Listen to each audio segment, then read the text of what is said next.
See the money won't stay for you. Getting all the piece of pie for your wife. Everybody wanna know how it feels.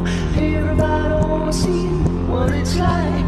Living in a big house, I don't mind. Me and Misty is so the best of making money. Alright.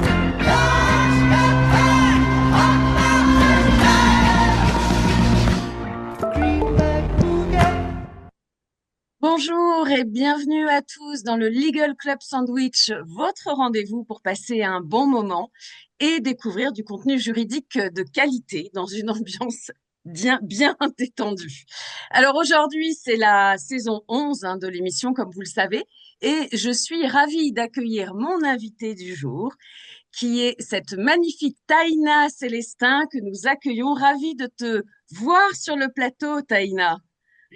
Merci, bonjour à tous. Je suis très contente d'être là. Merci encore pour l'invitation. Merci, on est ravis aussi de t'accueillir. Et puis, comme vous le savez, cette émission n'aurait pas le même succès sans les deux vedettes qui m'accompagnent. Et pour cela, j'ai nommé Audrey Deléris, chasseuse de tête, et Pierre Landy, mentor et fin spécialiste en leadership. Chacun d'eux nous livrera sa chronique au cours de l'émission. Audrey, comment vas-tu? Je vais très bien, Lydia. Bonjour à tous. Bonjour Taïna. Bonjour Pierre. Et Audrey, peut-être on va en profiter pour connaître le sujet de ta chronique du jour. Oui, avec plaisir. Aujourd'hui, je vais vous parler de ce que veulent les candidats. Que veulent le candidat? Tout un programme. Et Pierre, évidemment, Pierre qui attend de nous parler avec beaucoup d'impatience. Comment vas-tu, Pierre?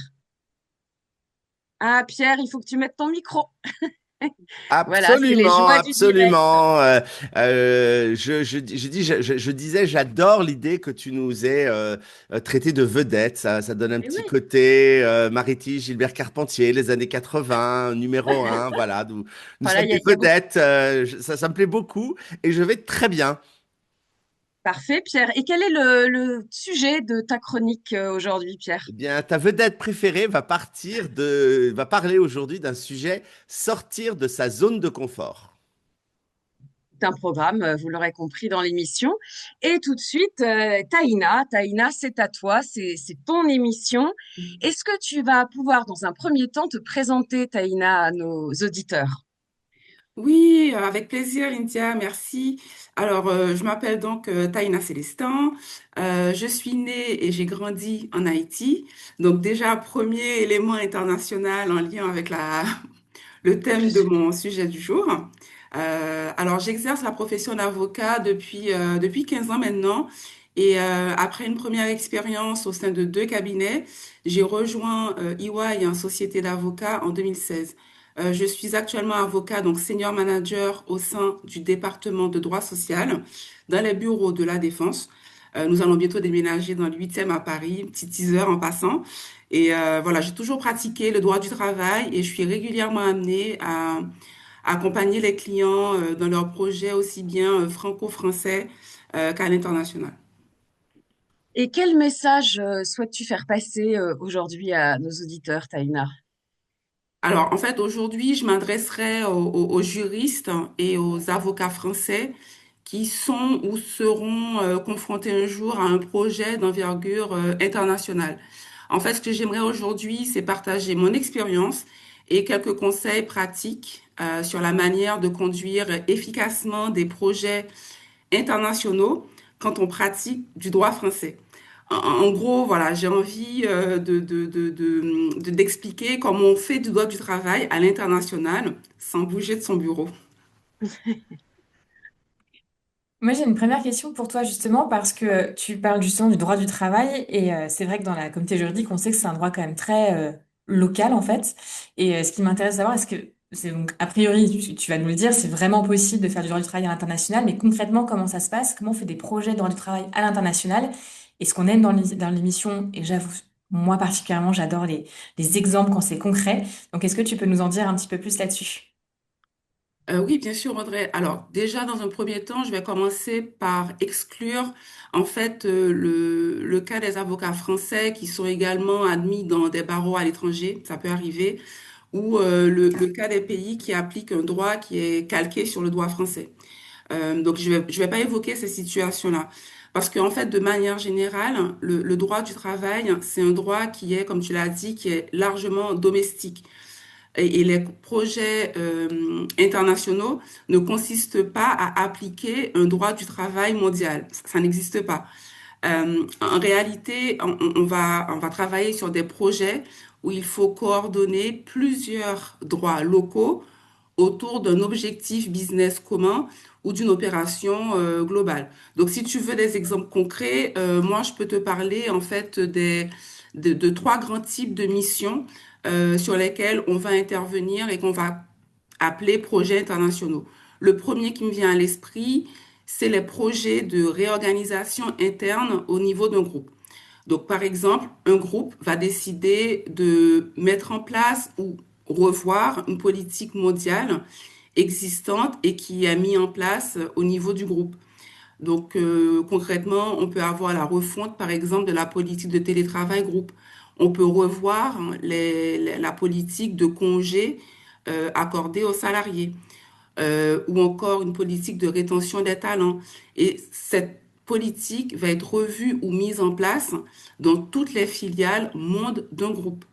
Ici, la difficulté va être de garder une ligne directrice cohérente et de répondre en fait aux principes directeurs souhaités dans le groupe, tout en respectant évidemment les contraintes et les spécificités locales qui peuvent être très différentes d'un pays à un autre.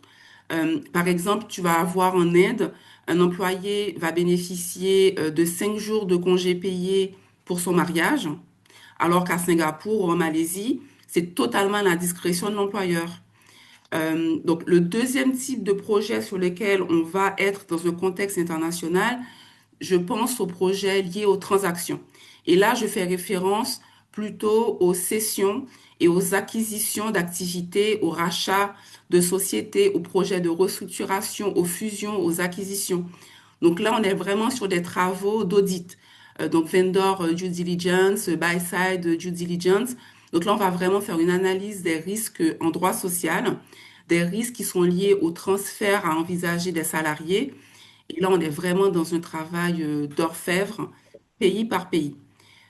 Ici, la difficulté va être de s'assurer qu'on respecte bien le périmètre, la nature de l'opération, que tous les pays comprennent bien l'opération, qu'ils font bien les vérifications au niveau local et surtout éviter de passer à côté d'un sujet important. Alors, le troisième type de projet, et c'est le dernier que je vais évoquer, il est plutôt tourné vers la croissance de l'entreprise.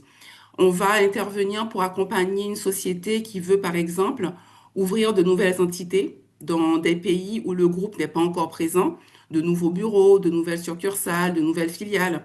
Et là, l'enjeu va être de les accompagner pas à pas pour sécuriser en droit social son lancement d'activité sur le marché.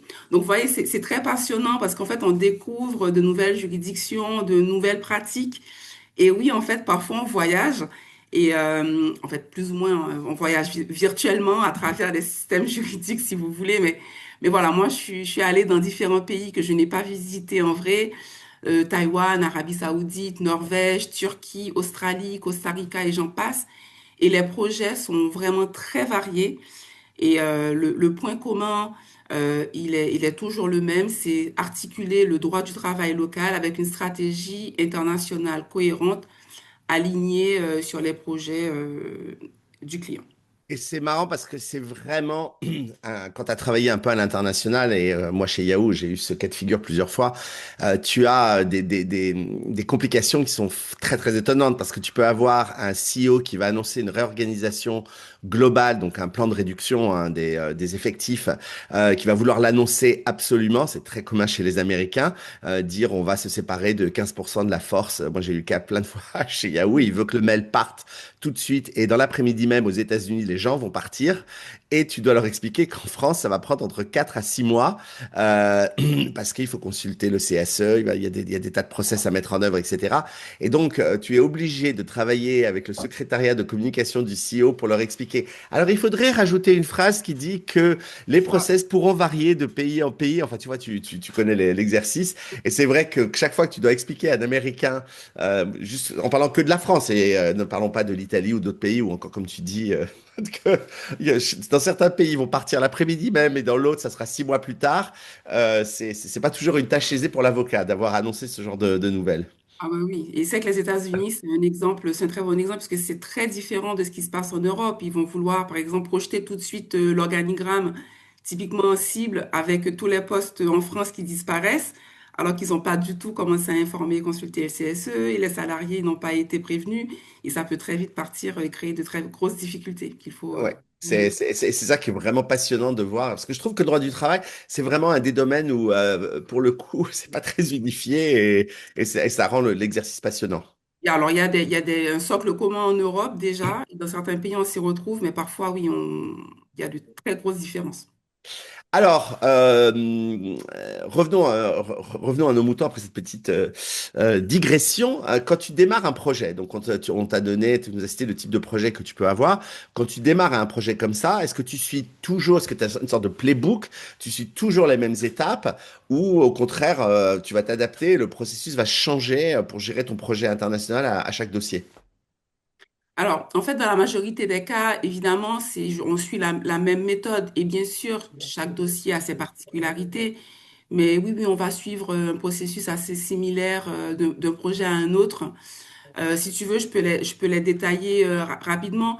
Euh, dans un premier temps, ce qu'on va généralement faire, nous allons essayer de comprendre le contexte, les parties prenantes, l'opération projetée, donc son contexte, ses enjeux, ses contraintes et surtout le calendrier.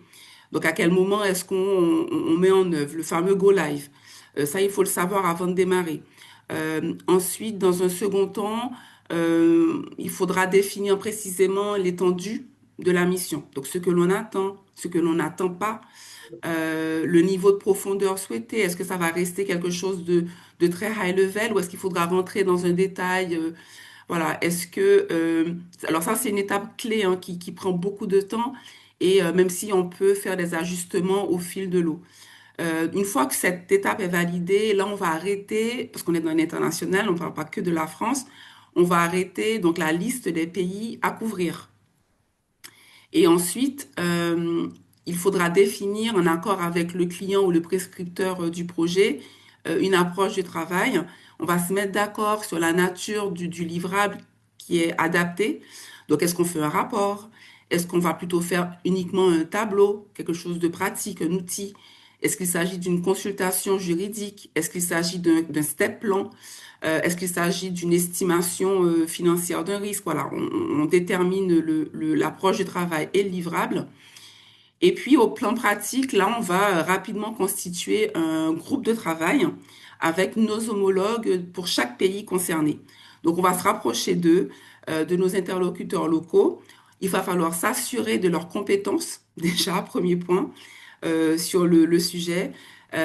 Par exemple, pourquoi est-ce que je précise ça? C'est que dans certains pays, les avocats en droit du travail ne font pas de sécurité sociale, alors qu'il peut y avoir un sujet sécurité sociale important. Et ça, il faut s'en assurer. Ou si on a un sujet immigration, peut-être que les avocats en droit du travail ne le font pas et il va falloir qu'ils nous réfèrent à leurs collègues qui font les aspects immigration du dossier. Il faut vérifier aussi, bien sûr, leur disponibilité. Parce que parfois, on est saisi, en fait, juste avant une période de vacances. Et puis, évidemment, le nerf de la guerre, on va parler sous. Donc, on détermine le budget avec eux, le budget qu'ils ont en tête, qu'ils anticipent. Donc, moi, en général, je privilégie un honoraire fixe à l'avance, mais bien sûr, d'autres modalités sont possibles. Ensuite, l'autre étape, c'est compiler tous ces éléments pour ensuite donner des instructions très claires par écrit, parce que le plus clair c'est, le plus efficace on gagne, on sera par la suite. Donc on va écrire le contexte, la mission, le format attendu, la langue de travail, la police que l'on va utiliser pour le livrable. Nous allons préparer les trames qui seront utilisées par les interlocuteurs locaux et évidemment, on va leur donner des instructions très précises sur le délai de réponse que l'on attend. Voilà, il vaut mieux tout cadrer dès le départ, ça évite des pièges par la suite, on y reviendra. Et puis après, on travaille aussi sur le fond quand même, parce que le but, c'est ça. Et ensuite, la dernière étape, c'est réceptionner les retours, les consolider et puis les présenter sous une forme unifiée au destinataire du travail. Donc oui, comme tu vois, il y a une méthodologie qui est quasi systématique. On se repose là-dessus. Évidemment, on peut ajuster, mais on se repose vraiment sur cette méthode. Et ce qui va vraiment varier selon les dossiers, ça peut être les subtilités locales, les niveaux d'exigence qui ne sont pas toujours les mêmes d'un pays à un autre. Et puis on a parfois de mauvaises surprises, mais bon, ça c'est une autre histoire. Tu sais que Justement, sur... Ah pardon, attends, je veux juste ajouter un truc qui est par rapport à une expérience que j'ai vécue sur les instructions claires. Moi, je recommande toujours quand tu travailles à l'international et que tu as plein de pays, de rajouter une question malheureusement un peu fourre-tout, mais que je recommande. Est-ce qu'il y a autre chose de spécifique par rapport à votre pays que l'on doit savoir par rapport à ce dossier? C'est-à-dire la question open. Parce que nous, on a eu un dossier chez où je ne rentrerai pas dans tous les détails, mais où on n'a pas posé cette question, l'équipe juridique. Donc là, je prends la totale responsabilité. Enfin, mon équipe n'a pas posé, mais bon, ça tombe sur moi à la fin, hein. Du coup, les avocats nous ont dit, bah, vous nous avez pas posé la question. On a répondu qu'aux questions que vous nous avez posées, pas la question fourre-tout. Résultat, on a pris une décision qui nous a coûté à la société des millions d'euros, vraiment des millions d'euros, pour se rendre compte qu'une fois qu'on avait pris la décision, en fait, on allait avoir de gros problèmes parce qu'il existait une réglementation dans le pays en question qui nous empêchait de faire vraiment ce qu'on voulait. Et quand on est revenu vers les avocats en disant, mais vous nous avez pas alerté sur ça, vous nous avez pas demandé. Et donc, bah, ils ont répondu uniquement dans notre étude aux questions qu'on avait données, mais pas à... Et si on leur avait dit, est-ce qu'il y a autre chose qui peut s'appliquer à ce projet, ben, ils nous auraient dit, oui, il y a cette loi, faites attention. Et du coup, on n'aurait jamais fait ce qu'on a fait dans le pays en question si on avait su ça. Donc, je j'aide mes camarades qui écoutent. Rajoutez toujours la question fourre-tout. Autre, anything else you'd like to add qui corresponde à notre dossier. Voilà, c'est tout. Je veux juste ajouter ce petit point. Tu as et, totalement et- raison. et comme tu le disais, Taïna, j'imagine que concernant les livrables, donc le niveau d'exigence attendu peut varier d'un pays à l'autre. C'est ça, hein? Oui, c'est totalement ce qu'on se disait. C'est malheureusement oui, ça peut arriver en dépit de consignes très précises. Tout n'est pas respecté. On reçoit en fait des retours qui ne sont pas tous alignés. Euh, c'est tout bête, mais typiquement la façon d'écrire les noms propres, tout en majuscule parfois, ou parfois on a une majuscule suivie de minuscule. Le format des unités monétaires, l'euro ou sigle, la présentation des milliers en anglais qui n'est pas, voilà, qu'il faut respecter. Donc, on ne parle pas des mêmes montants, ça peut avoir une incidence. On peut être à des milliers ou des millions. Le fameux espace, bon, ça, je vais faire sourire beaucoup de personnes, mais le fameux espace avant ou les deux petits points, ok, ça paraît des petits détails, mais en fait, lorsque l'on va consolider 20 ou 30 pays, ces petits détails peuvent vite rendre le document final totalement incohérent et on peut s'arracher les cheveux à la fin en voulant rendre quelque chose d'uniforme. Alors là, typiquement, dans ces cas-là, j'imagine que l'IA vient de sauver ta vie, Taïna, pour ce genre de truc spécifique. Oui. Maintenant, où en 5 secondes, une fois que tu lui as donné ton truc, ça doit être magique quand même. Quand on Ah, parle des mais tâches qui peuvent aider. non, mais tu as raison. En fait, il faut désormais évidemment prendre en compte les impacts de l'IA c'est un vrai assistant, c'est une vraie aide. Ah ouais, Mais pour ce faut genre de pas truc, mais oui, pour standardiser, accélérer la rédaction, uniformiser. Mais après, ça peut aussi venir compliquer les choses si c'est pas bien maîtrisé. Au contraire, donc je parlais sur la forme, hein, je parlais sur la forme, pas sur le fond, faut hein. créer des templates, bien sûr. Mais après, encore une fois, même un document qui a été préparé avec l'assistance de l'IA aura quand même besoin de la revue d'un expert humain Juridique. pour valider Oui, et oui, oui, organiser. oui, je parlais de la forme, je parlais des deux poids, du truc, parce que j'ai remarqué voilà, enfin, bref, maintenant je fais plus ces erreurs que je faisais avant grâce à ce merveilleux outil. Et le niveau d'anglais, j'imagine Ah, aussi. le niveau d'anglais, mais ça encore, voilà, le niveau d'anglais n'est pas le même partout. Donc, encore une fois, l'IA peut venir aider aujourd'hui là-dessus sur les écrits, mais parfois on peut attendre aussi une intervention de nos homologues ou des experts locaux dans les réunions avec le client, et alors que d'autres sont plus à l'aise à l'écrit et moins à l'aise à l'oral. Donc en fait, on s'adapte et en fonction, on les connaît, on sait comment travailler avec eux à force. Et on est là aussi pour venir pallier justement à ces différences. Et puis, autre point aussi, c'est sur le fond technique. Là-dessus aussi, il faut pas hésiter à challenger en fait les retours que l'on obtient. On n'est pas juste là en fait pour recopier un avis local. On doit déjà être capable, nous, de comprendre l'enjeu, de comprendre la conclusion, de pouvoir l'expliquer. Et il faut aussi les interroger sur leur analyse. Là, j'ai un exemple qui me vient en tête. Par exemple, on revoit un contrat de travail.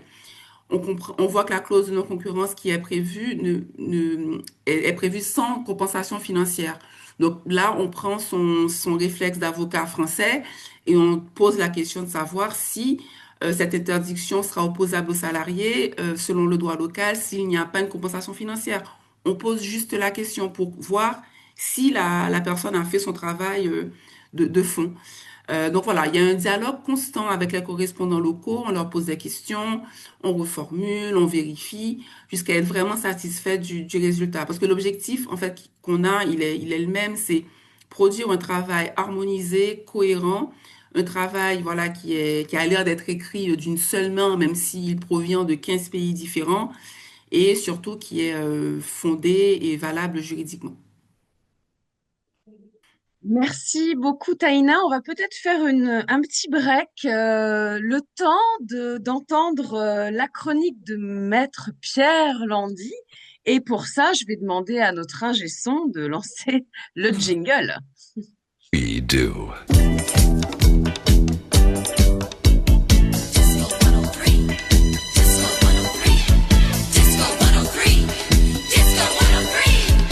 Onzième saison et nous n'avons jamais changé de jingle depuis le day one et je n'en changerai pas pour rien au monde, je l'adore.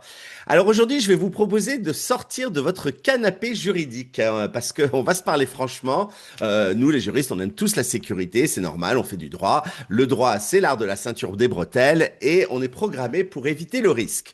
Sauf que, voilà le problème, les amis, si vous restez vissé dans votre zone de confort avec vos merveilleux contrats types et vos collègues que vous connaissez par cœur, eh bien, vous ne deviendrez jamais le leader que vous voulez être. Le confort, c'est un peu un piège doré, une cage dorée. C'est rassurant, c'est douillet, mais voilà, on n'en fait rien au bout d'un moment.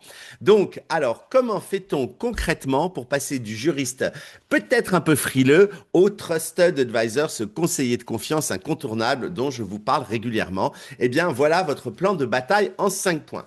Alors d'abord, vous allez ranger votre costume, celui que j'appelle le costume du bulldozer. C'est-à-dire le danger numéro un quand vous arrivez dans un nouveau poste, dans une nouvelle entreprise, dans un nouveau projet, c'est le syndrome du bulldozer. Vous débarquez avec vos idées toutes faites, préconçues, vous voulez tout casser, genre nous, c'est comme ça qu'on a toujours fait, ou c'est comme ça qu'on faisait chez Yahoo, c'est comme ça qu'on faisait chez EY, c'est comme ça qu'on faisait chez Fed Legal, c'est la meilleure façon de vous prendre un mur. Donc vous arrivez, prenez 90 jours pour vous mettre en mode éponge.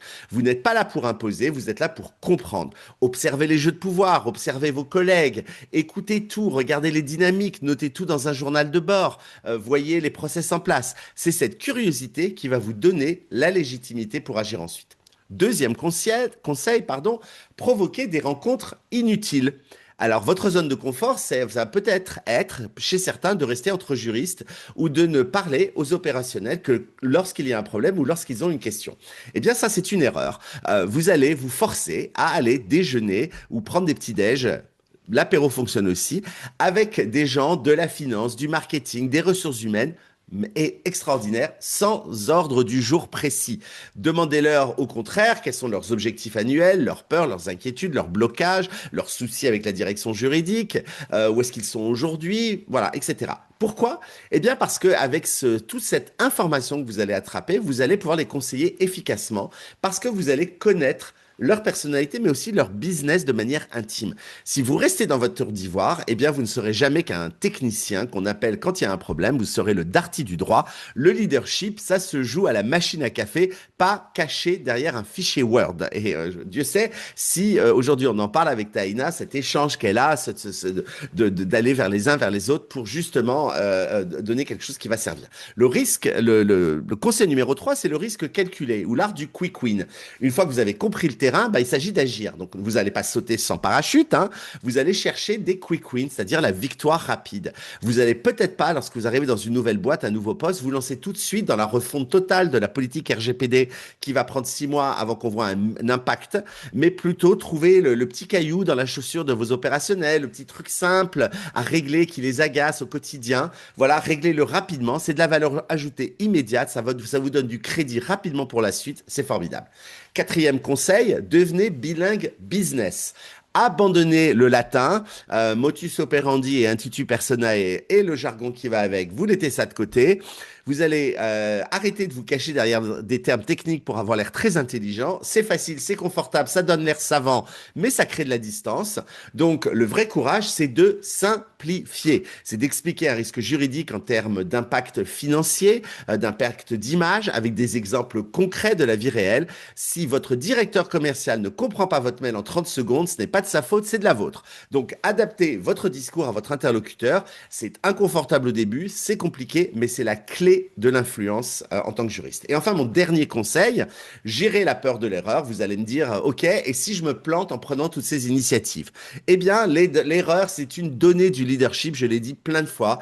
Vous allez vous retrouver dans des zones grises, soyez proactif, aidez votre manager à vous encourager à prendre des erreurs avec cette question qui est magique. Comment est-ce que tu vas réagir si je prends une décision seule et que je me plante, que je me trompe? Et le fait qu'il vous dise, ce que j'espère qu'il vous dira, si tu te plantes une fois, c'est pas grave parce que tu as pris l'initiative. Si tu fais toujours la même erreur, ça devient un problème parce que là, tu es stupide.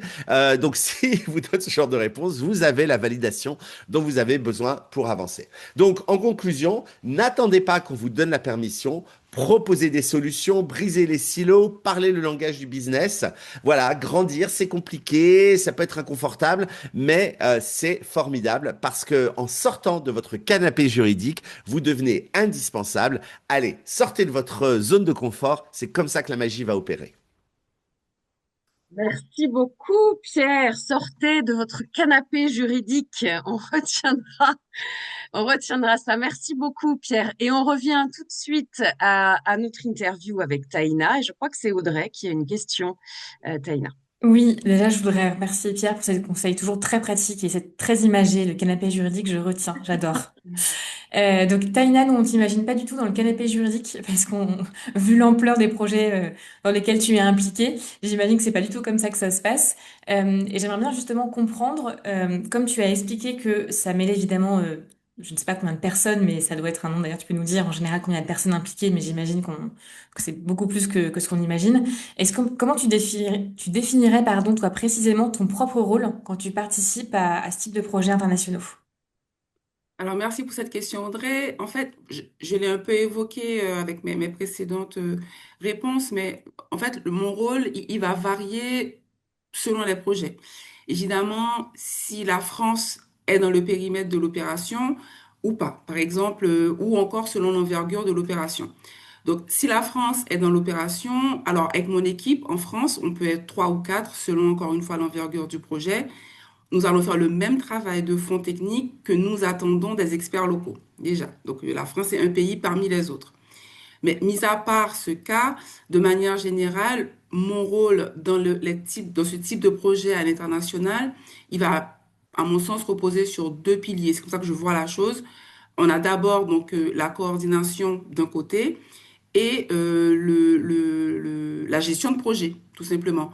Donc, comme coordonnateur, je vais être le point de contact unique du client ou du destinataire final des travaux.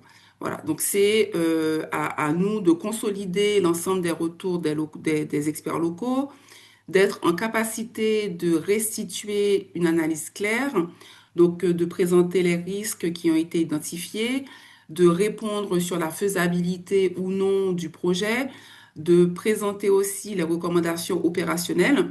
Donc ça, c'est vraiment ce rôle-là qu'on peut avoir comme coordinateur. Le deuxième rôle, c'est un vrai rôle de chef de projet. Ce qui nous éloigne, je suis d'accord, du rôle classique de l'avocat, mais bon, comme Pierre parlait de sortir de sa zone de confort, c'est vraiment ça. On est un chef de projet, donc il faut assumer que les travaux, il faut s'assurer, pardon, que les travaux, ils avancent au bon rythme, qu'ils seront livrés dans les délais. Donc, il ne faut pas hésiter à aller relancer les experts locaux, s'assurer qu'ils travaillent bien, que ça avance, qu'ils n'ont pas de difficultés, qu'ils ont bien, en fait, toutes les informations dont ils ont besoin pour travailler, qu'ils ne sont pas juste là à attendre que ça arrive. C'est, voilà, poser les questions et nous assurer aussi qu'ils répondent aux standards de qualité attendus à la fois sur le fond et sur la forme, on en a déjà parlé. Et puis, alors, il y a un autre volet sous cette catégorie-là, que je définis plus de volet administratif et contractuel, qu'on oublie, mais qui fait aussi partie du job, c'est de gérer la relation contractuelle avec les correspondants locaux, en fait, qui travaillent comme des sous-traitants, finalement. Donc, il faut évidemment gérer les devis, gérer les contrats, les lettres d'engagement avec eux, s'assurer que les conditions d'intervention sont réunies et puis tout simplement s'assurer de payer leurs honoraires, quoi. Donc c'est ça, c'est vraiment ça aussi le job. Donc il est assez, c'est un rôle finalement assez hybride, hein, je dirais, qui est à la fois juridique et technique, bien sûr, mais aussi organisationnel, opérationnel et même parfois diplomatique. J'ai une question, Taïna, juste avant qu'on poursuive. Euh, le pays qui prend le lead, le cabinet d'avocat qui prend le lead, est-ce que c'est forcément le pays où il y a la maison mère ou parfois ce n'est pas le cas? Non, c'est une Comment- très bonne question, Audrey. Pas du tout. C'est vraiment le pays qui a la relation avec le client. Donc, parce que moi, je m'adresse aussi aux juristes, mais je parle aussi aux avocats. Et donc, le cabinet qui a la relation avec le client, c'est en général lui qui aura la mission et qui sera en charge d'avoir ce rôle de coordinateur et de contacter ses correspondants locaux. Donc, ça peut venir d'un pays où la maison mère n'est pas située. Moi, j'ai travaillé avec des maisons mères qui étaient basées en Inde, aux États-Unis, Ok. en Amérique latine, mais souvent, ça peut être juste, en fait, la plus grosse filiale qui est basée en France. Et donc, c'est là où l'enjeu est le plus fort. Donc, on vient sélectionner la France, mais par exemple, j'ai des projets aussi où la maison mère est en France et le projet ne concerne pas du tout la France, mais c'est quand même le cabinet parisien qui va être en charge de gérer le projet. Mm. Ok, merci. Alors, ça a l'air, tout ça me semble très structuré, très organisé. Moi, tout à l'heure, je t'ai évoqué une de mes plus belles plantades Oui. euh, dans un des dossiers de mon équipe à l'époque, où j'en ai pas dormi pendant tout un été. Euh, Est-ce que, du coup, et si tu veux bien en parler, bien sûr, et si c'est un exemple dont tu peux parler, ou au moins de manière générale, est-ce que toi aussi, Taïna, tu t'es retrouvée avec quand même toute cette organisation extraordinaire, avec des couacs, des plantades, des choses que tu as appris et que tu refais plus depuis, voilà. Est-ce que tu as, voilà, des drames similaires à nous partager? Alors bon, écoute, évidemment, j'aurais aimé te dire, Pierre, jamais qu'on travaille trop bien, mais évidemment que, on a fait des erreurs qui n'en fait pas. Tu en as parlé dans ta chronique. Les erreurs font avancer. Il faut juste pouvoir en tirer les leçons. Et l'exemple que tu as donné, j'aurais pu donner le même. C'est capital. Voilà, la question que personne n'avait pensé poser. Alors, en fait, j'ai plutôt, par exemple, des difficultés qui me reviennent là. C'est plutôt, par exemple, au moment de la restitution de rapports. Et on ne comprenait plus le code couleur que l'on avait utilisé dans notre synthèse. C'était plus du tout clair. Et au moment de restituer, on réalisait qu'on ne savait plus si le code couleur au départ, qui semblait être une super idée de faire des codes couleurs partout, on ne savait plus si ça voulait dire oui ou non, ou si rouge voulait dire complexe ou interdit, ou facile ou complexe. Voilà, c'est des choses comme ça. En gros, dès le départ, se mettre d'accord sur le sens de code couleur utilisé. Là, j'ai un autre exemple qui nous est arrivé Il y a quelques temps, on avait démarré les travaux depuis un moment déjà et nous avions comptabilisé le Canada, en l'occurrence c'était le Canada comme un pays, alors qu'en fait le projet concernait trois provinces et donc trois lois différentes à revoir. Et donc ça, c'est plus du tout le même projet, c'est plus du tout le même budget. Donc en fait, tout ça, c'est des sujets où on est un peu mal à l'aise et gêné. Mais voilà, encore une fois, on retient les leçons et on essaie de faire mieux la prochaine fois. Et dis-nous comment tu sélectionnes en fait ou comment tu identifies toi les experts locaux avec lesquels tu vas travailler. Alors, bon, India, évidemment, aujourd'hui, pour moi, c'est facile, en fait, de les identifier parce que je bénéficie du réseau EY, hein, qui a des bureaux dans le monde, sur tous les continents, pour faire court. Donc, en pratique, ce que je fais, je vais contacter le bureau EY dans le pays ou les pays où le projet va avoir lieu et je constitue une équipe étendue comme si on travaillait tous depuis Paris. Ça donne aussi une vraie homogénéité dans la façon de travailler parce qu'on a les mêmes process, on a les mêmes outils, on communique très facilement, c'est fluide, alors qu'en fait les prestations sont réalisées localement. Alors, dans ce modèle, l'associé responsable du projet et moi, on va rester le principal point de contact du client, alors que les travaux sont effectués par nos collègues sur place. Et puis, au fil des dossiers, on apprend à connaître les bonnes personnes. On se crée aussi un réseau interne assez solide, ce qui peut être assez intéressant finalement, parce que parfois, on est nous-mêmes sollicités dans le sens inverse pour des projets où la France est concernée et le projet est mené et géré par un autre bureau. Donc l'Allemagne va nous solliciter pour gérer les aspects de droit français. Et puis, en dehors du réseau EY, hein, il y a d'autres moyens, évidemment, de se constituer un réseau de cabinets partenaires, de cabinets best friend, que l'on va identifier au fil des projets, des recommandations d'autres juristes, d'autres clients. Et puis, il y a des plateformes professionnelles. On peut participer aussi à des conférences internationales. Voilà, ça peut prendre un peu de temps et ça demande beaucoup d'énergie de se constituer un réseau, de le faire vivre. Et Pierre, je pense que tu vois très bien de quoi je parle avec Enco. Donc, ça prend du temps.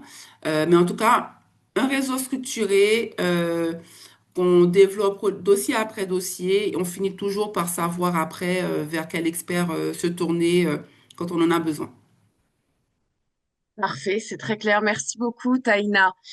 On me dit dans l'oreillette que c'est au tour d'Audrey de venir partager sa chronique. Eh bien donc, jingle. Get the fever.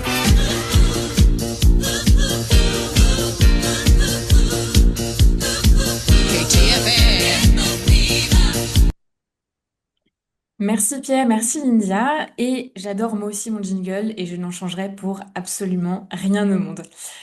Aujourd'hui, j'ai envie de vous parler de ce que veulent les candidats, ce qu'ils veulent vraiment et ce qu'ils ne disent jamais. On parle beaucoup de ce que veulent les entreprises, des managers, des RH.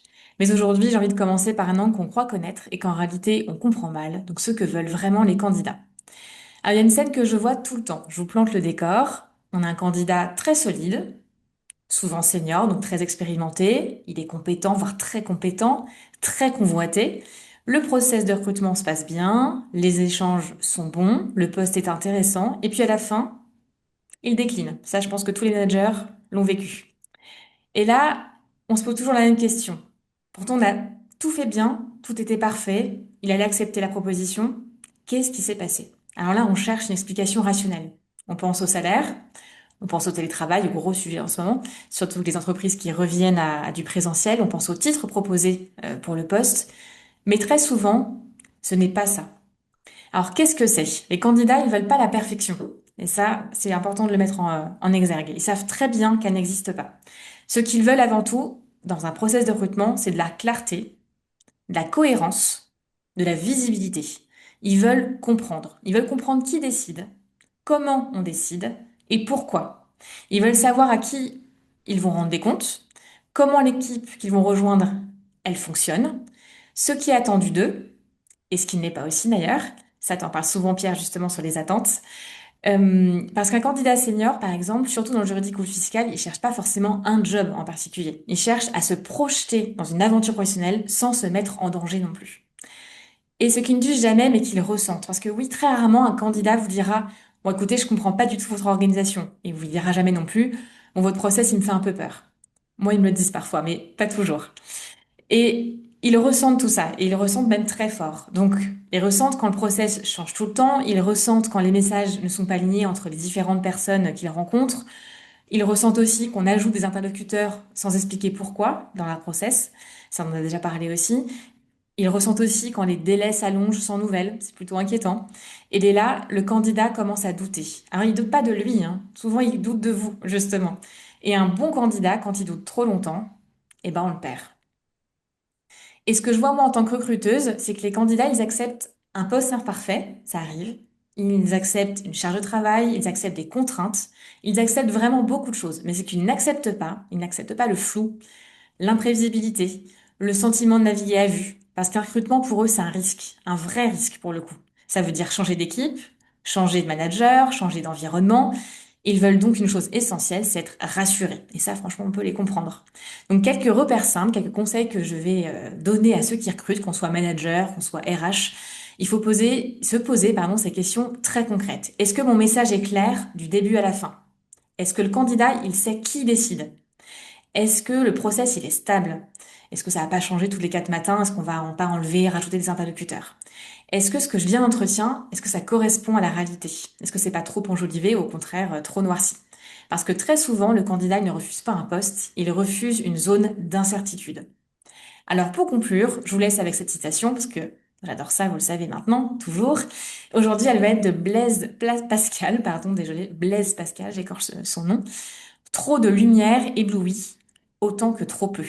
Et ben, en recrutement, c'est pareil. Les candidats, ils n'ont pas besoin de tout savoir, mais ils ont besoin de comprendre l'essentiel. Avec clarté, avec cohérence, lisibilité, et c'est souvent ça, ce que veulent vraiment les candidats. Bravo, merci, merci beaucoup Merci. Audrey pour cette chronique éclairante. Bravo. Et puis sans transition, Audrey, je crois que tu avais encore une question pour Taïna. On revient vers ton interview, Taïna. Oui, j'en ai une, c'est souvent celle que je pose à nos invités parce que c'est celle qui, moi, j'avoue, est souvent ma préférée. J'adore quand les invités nous donnent des conseils pratiques, des bonnes astuces. Donc, est-ce que tu en as aujourd'hui à partager à nos auditeurs, Taïna? Oui, volontiers, mais je suis là pour ça aussi ce matin. Quelques conseils pratiques dans ce type de dossier. Alors, qu'est-ce que je pourrais dire? Je vais évidemment parler des modèles. On a parlé de l'IA, mais on pourra parler des modèles, des trames. Donc, c'est le premier qui me vient. On les utilise à bon escient. Évidemment, on fait attention aux modèles. Il faut bien sûr qu'ils soient adaptés à la situation, ne pas les réutiliser aveuglément. Il faut qu'ils répondent en fait à l'approche qui a été définie et aux besoins exprimés par le prescripteur de la mission. Et puis surtout, attention aux erreurs. Voilà, peut-être que voilà, c'est un peu bête de le rappeler, mais ça vaut toujours la peine de vérifier qu'il n'y ait pas de copier-coller malheureux, voilà, une référence qui ne convient pas, qui ne correspond pas à la personne au destinataire du projet. Donc, dans l'utilisation des modèles, on fait attention. Et puis aussi, le deuxième conseil qui me viendrait à l'esprit, c'est évidemment la rigueur, la bonne organisation. Évidemment, ça paraît essentiel dans notre métier, mais c'est toujours bon de le rappeler. En fait, pour ce type de projet, plus il y a un nombre important d'interlocuteurs, un nombre important de parties prenantes et de personnes avec lesquelles on interagit sur le projet, et également, on peut avoir aussi plusieurs missions en cours. Donc, en fait, une rigueur et une bonne organisation, c'est clé. Donc, il faut savoir classer les éléments. Typiquement là-dessus, le conseil vraiment clair que je peux donner, c'est dans l'objet du message.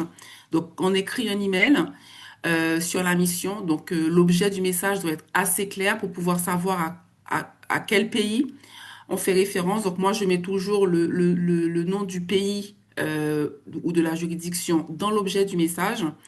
Et ça me permet en fait de le classer, de savoir s'il a été traité, s'il y a quelque chose qui est en attente et de pouvoir le retrouver très facilement. C'est voilà, une bonne organisation aussi pour pouvoir suivre les temps qui sont passés, suivre le calendrier, les avancées, où on en est, ce qu'on attend, donc avoir des outils pour nous aider dans notre organisation.